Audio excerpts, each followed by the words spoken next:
Night had fallen over the kingdom, and an eerie stillness blanketed the village. Old King Anika sat alone in his royal hut, also called Obi. His spirit was unsettled. The air was thick with whispers, voices that seemed to rise from the very earth beneath his feet. Shadows danced in the moonlight, and Anika felt a presence beyond the world of the living. The ancestors had come to speak.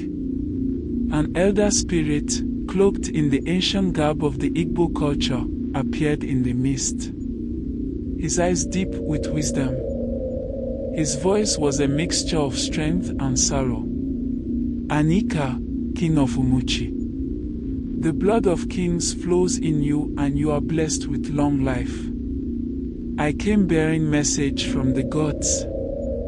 No matter what happens, Umuchi should not yield to any war or confrontation that may arise throughout this planting season. There should be peace in the land. Anika bowed in reverence, humbled by the weight of the prophecy revealed. In his heart, he felt a surge of strength. Then he said in a frail voice, I will do as you said. Umuchi will experience no violence for the rest of the season. Great ancestors, please guide me. Back in the jungle.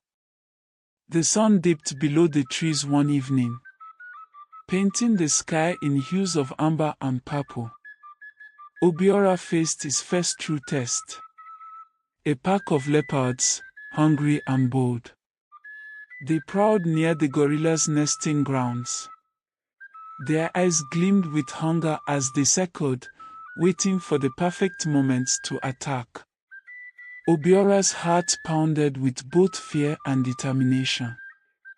He knew his family's safety depended on him. Without a second thought, he rallied the gorillas. Using hand signals and low grunts, he communicated his plan. The younger gorillas would distract the leopards, while the stronger ones would wait in ambush. At his signal, the troops sprang into action, aiming huge rocks at the leopards with all their strength. Obiora fought fiercely with his club-held family. His muscles strained as he wrestled with the lead leopard, finally overpowering and driving it away with a powerful roar that echoed through the trees. When the battle ended, and the leopards had retreated, the gorillas gathered around Obiora, their eyes filled with awe and gratitude. He had protected them, as a true leader should. That night, they celebrated beating their chests and howling at the moon in a song of victory. But there was also a lingering sadness he couldn't explain. Somewhere deep in his heart, he felt a calling, a whisper of a life he had never known. At the edge of the jungle, the village of Umuchi was stirring. The people had long relied on the forest for their survival, its wood for their fires and its animals for their food. But now, driven by greed and necessity, they had begun to push deeper into the heart of the jungle, closer to the hidden world where Obiora had been raised. One day, the hunters marched into the forest, chopping down trees, their axes ringing out in the stillness. Suddenly a loud cry was heard. It was the sound of a gorilla screeching in pain. It was hit by a hunter's arrow. The sound echoed through the jungle, causing other animals to flee and birds to rise from the treetops in panicked flocks. To the men, it was just another day of hunting and gathering. But to the jungle, it was an invasion. A hunter smirked as he watched the gorilla fall, saying, "The jungle bends to the will of men." Deep within the jungle, Obiora's sharp ears caught the distant sounds of axes striking woods and birds dispersing. It was a rhythm of destruction that disturbed the peace that had reigned for so long in the jungle. Standing at the edge of the clearing where his gorilla family gathered, he listened. His brow furrowed in concern. Odom, the wise silverback, sensed it too. Then a gorilla came running and in a low growl he signaled. Humans! They are here. Closer than ever. And Dina, your best gorilla friend had been shot. Obiora let out a loud cry and beat his chest like a gorilla. His heart pounded in his chest as he heard the news. As he went to investigate, he saw the signs. Fallen trees lay in clusters, some with roots ripped from the earth. Further along, he found bones. Gorilla bones. Anger burned through him like fire as he looked at the remains of his fallen kin. The time for hiding was over. His family, the troop of gorillas, was in danger. And it was his duty to protect them. With his keen mind and the instincts of the jungle, Obiora devised a plan. He would confront the humans, but not with words or diplomacy. He would show them the power of the jungle. That night, beneath the full moon, Obiora gathered the troop. His gaze intense. His voice filled with sorrow and rage. We cannot sit idly by while our family is slaughtered. We will show them that the jungle is not theirs to take. He declared, his voice carrying the weight of a leader both wise and fierce. The gorillas, understanding his resolve, nodded in agreement. They would stand together, united against this threat to their home. That evening, the gorillas, led by Obiora, moved like shadows through the trees, preparing for a confrontation unlike any other. As the sun dipped below the horizon, casting the jungle in the golden light of dusk, the hunters continued their relentless march. They moved deeper and deeper into the forest, unaware of the eyes watching them from above. Obiora and his gorillas had taken to the trees. Their dark forms blending into the dense canopy in perfect camouflage. They waited, silent and still, as the hunters below trudged through the undergrowth, oblivious to the danger lurking in the shadows. Then, with a signal from Obiora, the jungle erupted. The gorillas descended from the trees with the strength of a storm. They moved swiftly, overpowering the hunters in a matter of moments. Spears were knocked from hands, and men were thrown into the air like leaves caught in the wind. Obiora himself led the charge. His agility was unmatched as he moved with the precision of a warrior. The hunters, unprepared for such an attack, scattered in panic. But it was too late to fight back. The hunters were no match for the might of the troop. The ambush was swift and brutal, leaving the men shaken and confused. As they fled, Obiora stood tall, watching them retreat. He had sent his message. The jungle was not to be tamed. Yet as they stumbled through the trees, nursing their wounds, they realized that they were short of one man.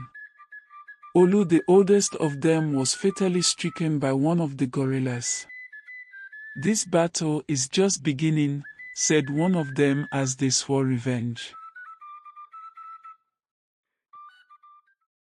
If you are enjoying this story, don't forget to like, share, and also comment your thoughts.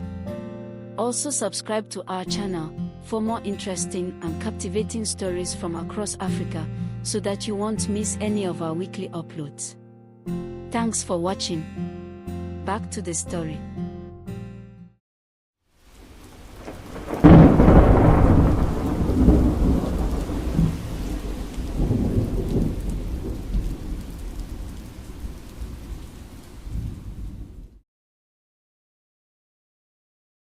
Back in the village of Umuchi, the air was thick with tension.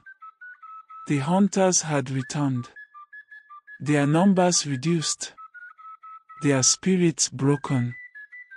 They spoke in hushed tones of the beast that had attacked them. Creatures of immense strength and cunning that seemed to defy the laws of nature, led by a man who moved like no other. At the village square, the elders gathered in a council, troubled by the stories they were hearing. Among them sat Prince Obina, the youngest among them, who by the privilege of royalty was present at the meeting. His voice, though young, commanded respect. "These attacks are unlike anything we've seen," he said, his brow furrowed in thought. "The creatures of the forest have always stayed hidden, yet now they strike without warning. We cannot let them continue, or they will overrun us." The elders, draped in traditional wrappers and adorned with beads, sat in a circle beneath the sprawling Iroko tree. A sacred place where decisions of the kingdom had been made for generations. They debated, some calling for restraint, others for immediate retaliation. Finally, after hours of deliberation, Obina rose and lifted his staff, the symbol of his authority. "We have no choice," he declared solemnly. "We must attack those beasts, for they threaten our homes, our families, and our lives." Obina, the son of the wicked queen, was eager to prove himself. He wanted to show his strength and courage, especially in the shadow of his father, King Anika, whose health was fading. Obina was poised to take the throne, and didn't want to show weakness. The decision of the council spread quickly through the village, reaching the ears of King Anika. The king, old and weary, remembered the revelation and called for his son, Obina. As the young prince knelt before him, his eyes burning with determination and anger, the king spoke with the wisdom of a man who had seen too much violence in his lifetime. "Do not anger the spirits of the jungle. The beasts that attack the hunters are not mere animals. They are protectors, guardians of the jungle. You must not provoke them further," he said in a voice heavy with age. Obina interrupted, saying, "Father, they are animals. They attacked us without reason. We must strike back and show them who is in control." King Anika replied sternly, "There is more to this than you understand, my son. The jungle is sacred, and its creatures have always been under the protection of the gods. If you continue on this path, you will bring ruin to us all." But Obina, blinded by ambition and a desire to prove himself, ignored his father's warnings. His mind was set. They would return to the jungle. But this time, they would not go as hunters, they would go to conquer. The village of Umuchi was buzzing with preparations for war. Obina, undeterred by his father's warnings, had gathered the warriors of the village. The men were dressed in aqua wrappers and armed with spears, machetes, and bows. The village's skilled hunters and the bravest young men prepared themselves. Their faces were painted in streaks of black charcoal, symbolizing courage and readiness for battle.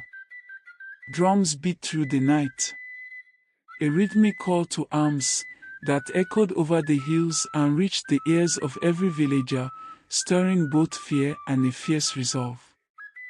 But the warriors were unaware of the intelligence and strategy that awaited them in the jungle.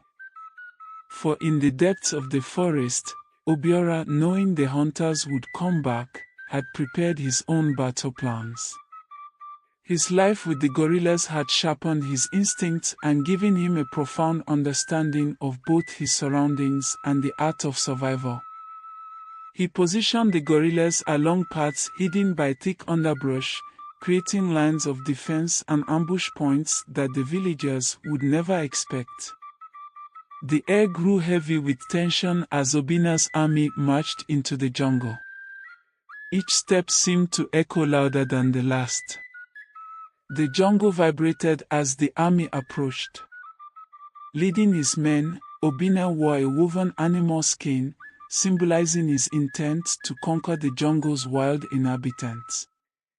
He raised his spear high, its tip gleaming as the first rays of sunlight cut through the trees. Obiora's keen ears picked up the rumble of footsteps and the distant clank of weapons. High in the trees, hidden behind leaves, he watched as the human army neared. His heart beat like a drum in his chest, but he felt no fear. This was his home, and he would defend it with everything he had. Beside him, Odom growled low, signaling the gorillas to take their positions. Obiora addressed his troop with visual gestures and low growls. Today we fight. Not just for ourselves, but for every tree, every animal and every spirit that calls this jungle home. Stand with me, as we have always stood. Be strong and fearless. His message resonated with the troop, and they answered him with fierce roars that shook the tree branches. The time for talk had ended. Now, the jungle would speak with the might of its warriors. The battle began with a fury, unmatched. From the shadows, the gorillas charged. Their powerful limbs propelled them forward as they struck at the surprised human warriors. Obiora led them. His movements were swift and calculated, with each swing of his club landing with deadly accuracy. Prince Obina, not one to be easily intimidated, shouted orders to his men, rallying them against the wave of the beast. The villagers fought back with courage, their weapons raised as they attempted to fend off the massive creatures charging toward them. Obina roared above the noise. Stand strong. Today we fight. For our kingdom, and for the honor of our fallen hunters. The gorillas fought fiercely, using their strength and agility to strike from the shadows. But this time, the villagers were ready. They moved in coordinated waves, herding the gorillas into clearings and attacking them from all sides. The villagers had the upper hand. Obiora and his gorillas were pushed back. Their usual tactics thwarted by the warriors' careful planning. One by one, the gorillas fell, and Obiora's heart grew heavy with each loss. He fought on, but he could feel the tide turning against them. For the first time, he feared that he might lose not only the battle but also his beloved jungle family.